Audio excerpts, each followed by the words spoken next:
Hello guys, जय श्री राम। और उम्मीद है कि आप सब बढ़िया होंगे और बढ़िया ही रहना। तो शुरू करते हैं एपिसोड।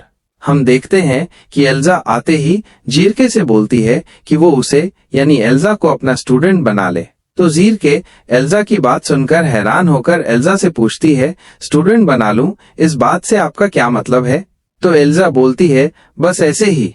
और फिर एल्जा सोचती है, यहाँ और कई लोग काइंड और केयरिंग करने वाले हैं, लेकिन जो जीरके है वो कोल्डेस्ट है और एल्जा के हिसाब से वो ही उसके लिए बेस्ट होगी। क्योंकि अगर जीरके एल्जा की तारीफ करेगी तो एल्जा को हिम्मत मिलेगी कि वो ग्रैंड डचेस बन सकती है। और ये सोचते हुए एल्जा बोलती है, लेकिन ये बात मैं इन्हें बताऊं कैसे? और एल्जा की ये बात सुनकर जीरके बोलती है, आप बिल्कुल किसी रोबोट की तरह लग रही हैं। क्या आप कॉन्फिडेंस पाना चाहते हैं? ये देखकर एल्जा को लगता है कि जीरके ने उसकी बात सुन ली है। तो वो जीरके से पूछती है, क्या उसने तेज बोल दिया था क्या? जीरके बोलती हैं, हाँ, इतनी तेज कि मुझे साफ साफ सुनाई दिया। और ये सुनकर एल्जा शर्मा जाती है। और जीरके इस वक्त सोच रही होती है कि ये लेडी मतलब कि एल्जा ने इतने कम समय में सबका दिल जीत लिया है और ये दूसरे लोगों की मुश्किलों को भी समझती है। लेकिन जीरके के पॉइंट ऑफ व्यू से वो एल्जा पर विश्वास नहीं कर सकती है, क्योंकि एल्जा यहाँ पर एम्परर के ऑर्डर से आई है। और दोस्तों, आपको तो पता ही है कि एम्परर कुछ अच्छा इंसान नहीं है।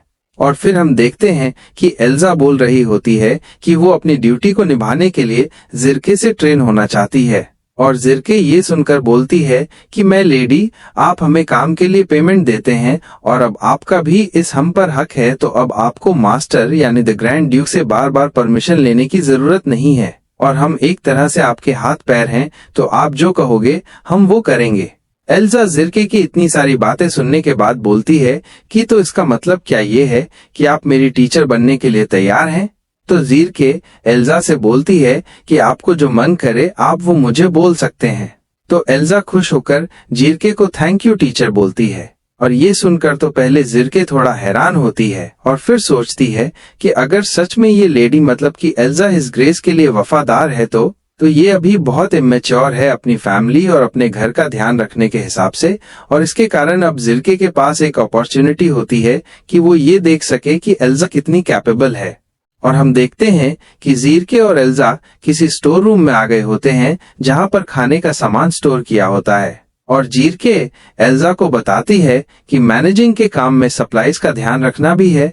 और एल्जा बेचारी तो ठंड के मारे कांप रही होती है। और एल्जा बोलती है कि इस जगह के साथ क्या प्रॉब्लम है?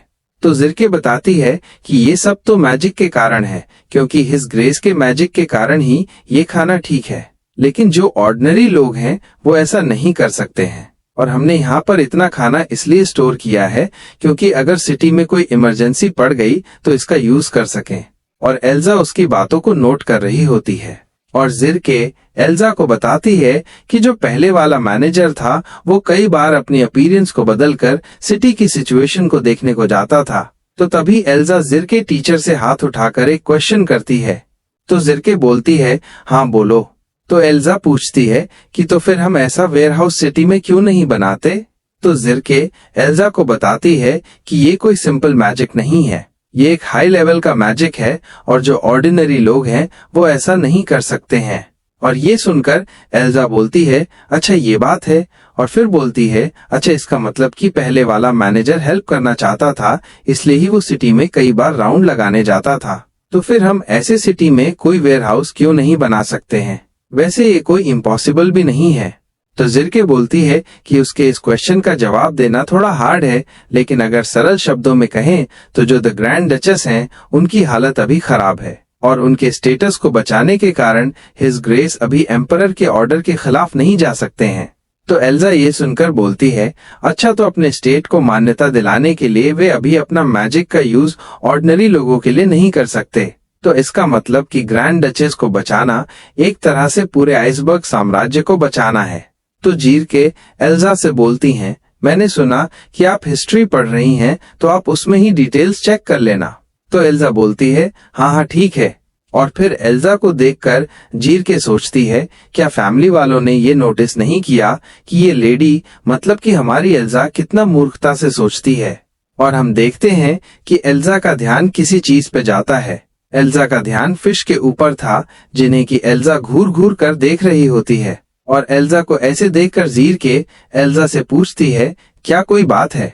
तो एल्जा जीरके से बोलती हैं, क्या हम कैन प्रोडक्ट बना सकते हैं? क्योंकि मैं कोई मैजिक यूज नहीं कर सकती, तो मैं ये सब एक सिंपल तरीके से करना चाहती हूँ। और ये सुनकर तो जीरके हैरान होती है। और फिर हम देखते हैं कैसल के बरामदे को, जहाँ से सूरज की कुछ धूप वहाँ आ रही होती है। और फिर हम देखते हैं कि ये डे 1 है, जिसमें एल्जा आज फिश को सुखाती है और फिर उन्हें पकाती है और फिर विल्बर्ट और ह्यू को खाने के लिए देती है। ह्यू जो कि पूरी खाकर खत्म कर गया होता है और उसे ये पसंद आई होती है, और दूसरी तरफ विल्बर्ट जिसने इसकी सिर्फ एक बाइट ली थी और उसे तो ये बिल्कुल पसंद नहीं आती।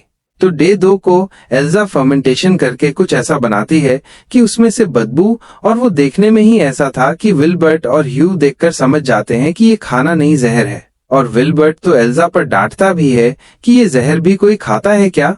और फिर डे 3 को एल्जा कुकिंग करती है और फिश को फ्राई करके विल्बर्ट और ह्यू को खाने के लिए देती है। और फिर से वही होता है, ह्यू को तो ये बढ़िया लगती है लेकिन विल्बर्ट को बेकार। और फिर एल्जा अगली बार मेहनत करके अब की बार ऐसा खाना बनाती है जो कि देखने में बहुत बढ़िया लगता है, और इस डिश का नाम फिश एंड चिप्स है, जिसको बनाने में थोड़ा मैजिक भी यूज होता है। और अब की बार ये डिश विल्बर्ट और ह्यू को ही नहीं बल्कि उनके साथ सभी मेट्स को ये बहुत बढ़िया लगती है। और ये देखकर तो एल्जा खुशी के मारे रोने लगती है। और सबका ये रिएक्शन देखकर जीरके भी ट्राई करने की सोचती है और इसकी एक बाइट लेती है। और एल्जा का ध्यान भी जीरके क्या रिएक्शन देगी इस बात पर होता है। और जीरके एक बाइट लेते ही बोलती है, वाह ये तो बहुत डिलीशियस है। और जीरके के मुंह से ये बात सुनने के कारण एल्जा तो पूरी खुश हो जाती है। और एल्जा जीरके से बोलती है कि वैसे इसे करने में महीना लग जाता, लेकिन इसे अब कुछ दिनों में कर सकते हैं, क्योंकि अब एल्जा भी थोड़ा मैजिक यूज कर सकती है, और जो भी थोड़ा मैजिक का यूज कर सकता है वो इसे बना सकता है। और मैंने सोचा कि द ग्रैंड ड्यूक की सिचुएशन के कारण कुछ नहीं होता। और ये सुनकर जीरके तो लेडी एल्जा का नाम बोलती है, और एल्जा बोल रही होती है कि मुझे लगा कि इस तरीके से शायद सब कुछ ठीक हो जाएगा।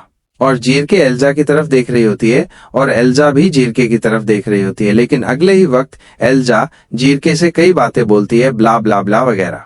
और एल्जा की बातों को हम तो क्या जीरके भी इग्नोर मारती है।